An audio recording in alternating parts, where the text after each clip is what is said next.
El Frente Oriental. El calvario del octavo ejército. Bueno, ¿de qué trata este vídeo? A ver, en el último vídeo, en la batalla de Ostrov, di los números de la fuerza restante del octavo ejército tal y como estaba el día 4 de julio.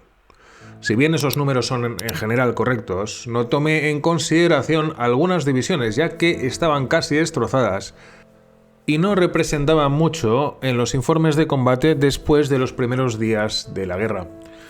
Como algunos de vosotros me preguntasteis en los comentarios cuál era la fuerza inicial, pensé que sería interesante hacer este vídeo, ya que el octavo ejército puede tomarse como un ejemplo del calvario que pasaron la mayoría de los ejércitos soviéticos que estaban situados enfrente del avance alemán las primeras 2 semanas de la guerra. Si bien el octavo ejército no fue destruido, estaba en tan mal estado que no es exagerado para nada decir que fue destruido casi por completo. Su continuada existencia hasta el fin de la guerra fue un tributo a los reemplazos y la producción de guerra soviética. En este vídeo he realizado investigaciones en fuentes rusas y soviéticas, y esas mismas fuentes afirman que la información sobre el comienzo de la guerra es a veces contradictoria y muchas veces inexacta, pero os presento los números lo mejor que he podido extraer de esas fuentes que veis en la pantalla y que incluyen la editorial del Instituto de Historia Militar del Ministerio de Defensa de la Federación Rusa en 1994 después de la desclasificación de los archivos soviéticos, el Diario de Historia Militar Soviética de 1974, la Revista de Historia Militar de Rusia del año 2009, el Ministerio de Defensa de la Unión de Repúblicas Socialistas Soviéticas de 1969, la obra La Gran Guerra Patriótica, el diccionario biográfico militar de los comandantes de división en 5 volúmenes por Chapayev y otros, y los sitios web que os animo a visitar, aunque están en ruso, soldat.ru y militera.lib.ru. Composición y estructura del octavo ejército el día 22 de junio del 41. El octavo ejército se formó en septiembre del 39 en el área de Novgorod, al sur de Leningrado. Participó tanto en la Guerra de Invierno como en la Gran Guerra Patria y se disolvió finalmente en 1945. Es importante señalar que las divisiones de fusileros se redujeron drásticamente en tamaño. Desde los 18.841 oficiales y hombres alistados hasta 14.454 en abril del 41 y luego a alrededor de 10.000, casi la mitad, en julio de 1941. El batallón de tanques ligeros, el de obuses pesados, el regimiento de artillería y los elementos de reconocimiento mecanizados fueron eliminados. El hospital de la división fue asignado al ejército, pero la potencia de fuego se mejoró con la asignación de ametralladoras y morteros a las divisiones hasta el final de la guerra. En junio del 41, el octavo ejército está formado por el 10º y 11º cuerpo de fusileros y el 12º cuerpo mecanizado, la 9ª brigada de artillería separada, 3 regimientos de artillería de cuerpos separados, 2 batallones antiaéreos separados y un regimiento de ingenieros separado también. Las divisiones de fusileros. El 10º cuerpo de fusileros tenía 3 divisiones, la 10ª, la 48ª y la 90ª. El 11º cuerpo de fusileros tenía 2 divisiones, la 11ª y la 125ª. Cada división tenía 3 regimientos y formaba parte de las divisiones del primer y segundo escalón en la frontera. Estaban en el proceso de alcanzar los objetivos para la organización de las divisiones en tiempo de guerra cuando comenzó la invasión. Esto significaba que las divisiones tenían una fuerza proyectada de 14.483 fusileros cada una, pero aún no habían alcanzado ese número.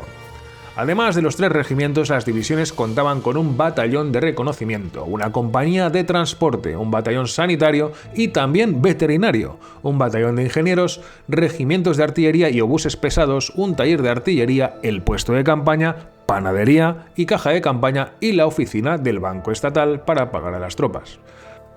División motorizada 202. Esta división tenía 2 regimientos motorizados, un regimiento de tanques, un regimiento de artillería, un batallón de reconocimiento, uno de zapadores, una división de artillería, un batallón de transporte motorizado, un batallón de reparación, un batallón médico, un taller de artillería divisional, el puesto de campaña, la estación, la panadería y una oficina de caja del Banco Estatal. Las divisiones motorizadas soviéticas eran un reflejo opuesto de las divisiones acorazadas en 1941. lo que significa que tenían 2 regimientos motorizados y 1 regimiento de tanques, y las divisiones acorazadas al revés, tenían 1 regimiento motorizado y 2 regimientos de tanques. Así, la división motorizada 202 tenía hasta 65 tanques ligeros T-26, 38 tanques obsoletos, 18 vehículos blindados y 11 tanquetas y 1 tractor, curiosamente.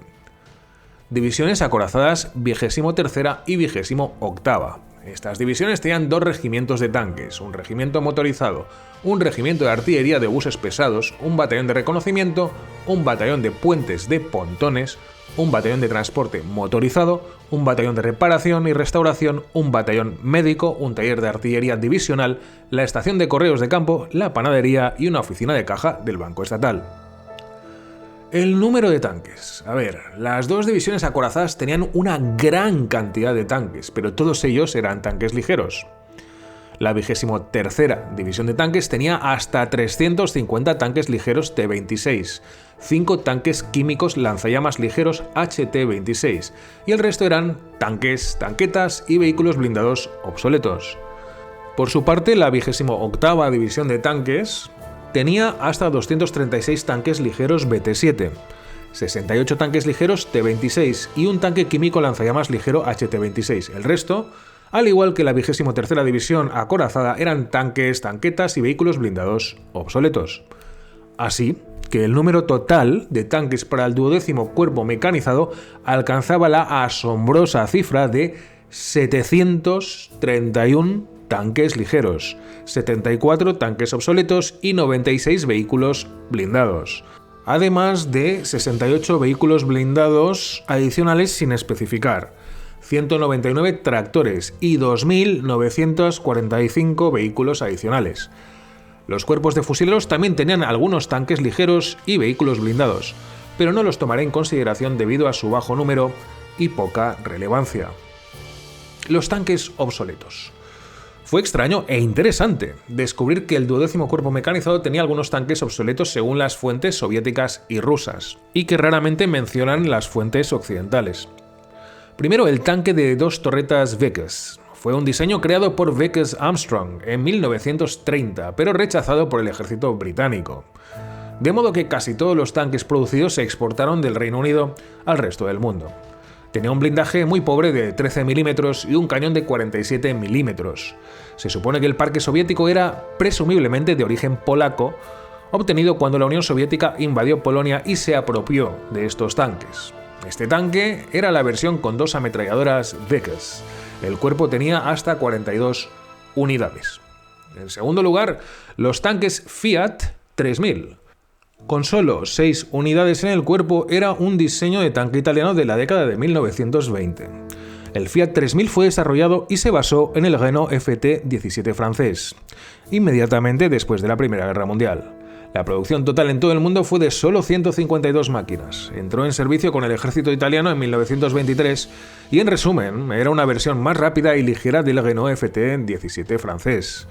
Fue utilizado por los italianos en Libia para aplastar una rebelión árabe en 1926 y también en la guerra de Etiopía en 1935 y 1936, y ya más tarde contra los griegos en Albania.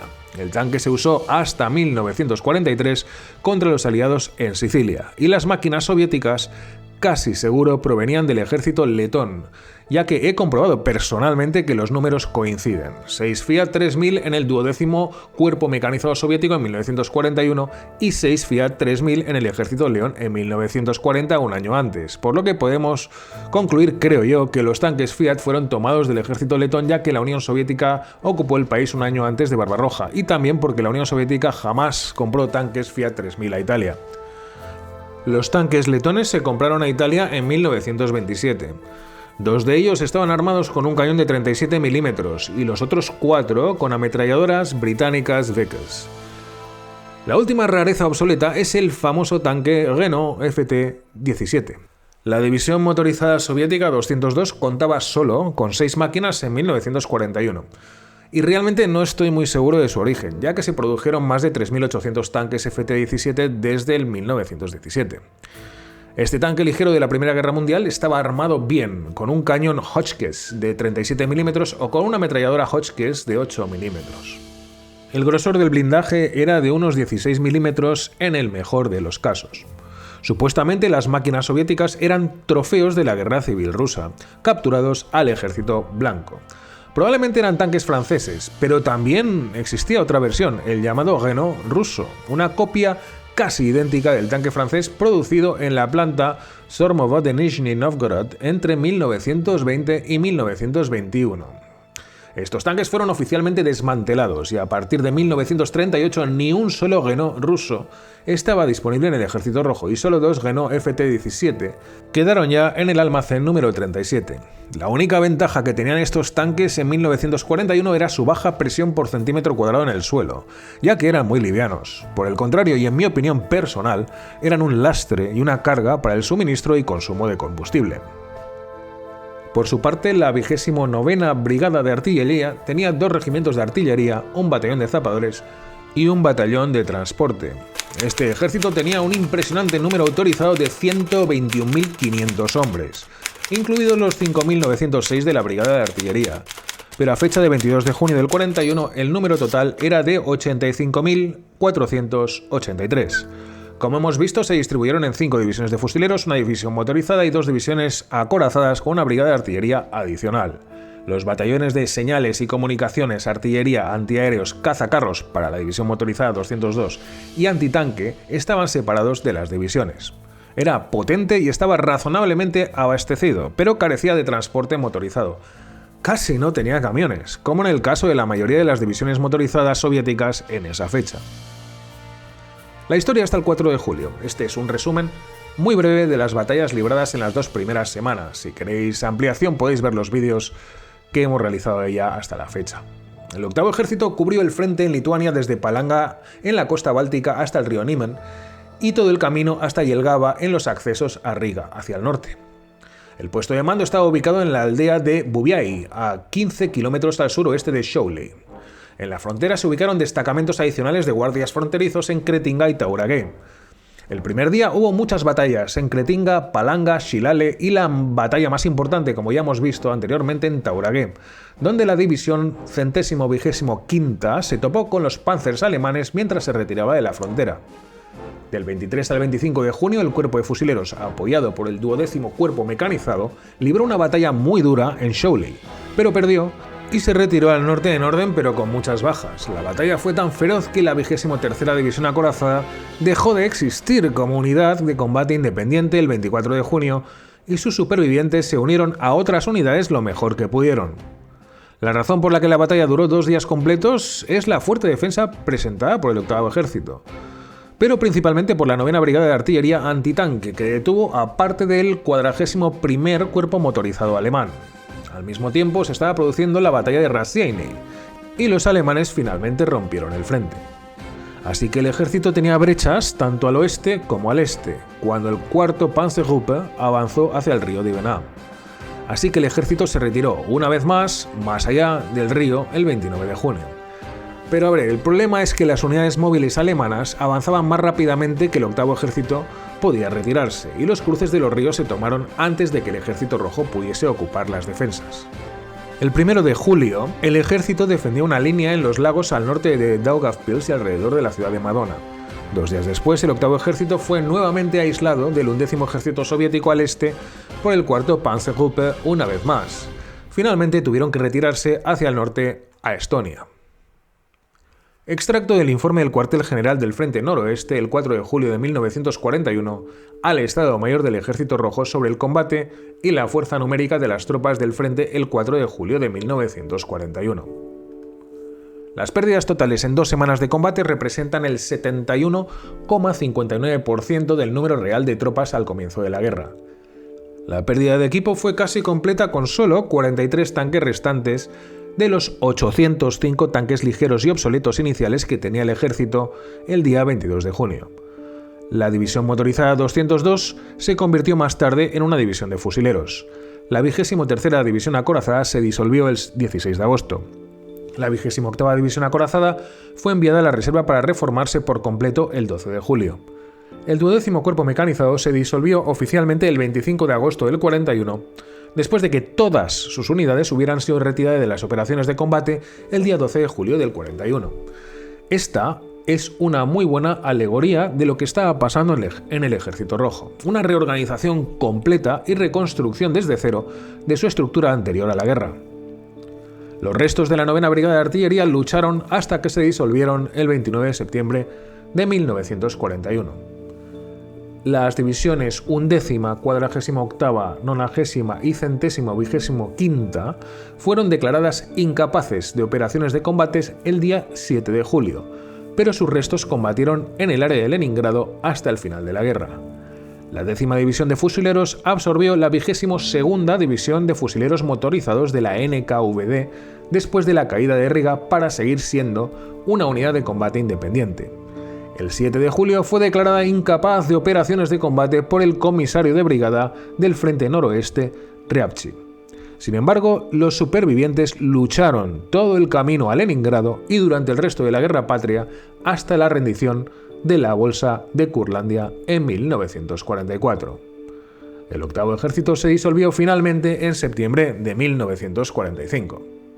Espero no haberos abrumado con tanta cifra, pero me parecía muy interesante ver el calvario del 8º Ejército soviético como una buena muestra de lo que les pasó a los ejércitos soviéticos al principio de Barbarroja. Comentad si estáis de acuerdo en esta última reflexión o no. Bueno, espero veros en el próximo episodio. Muchas gracias, como siempre, por estar ahí.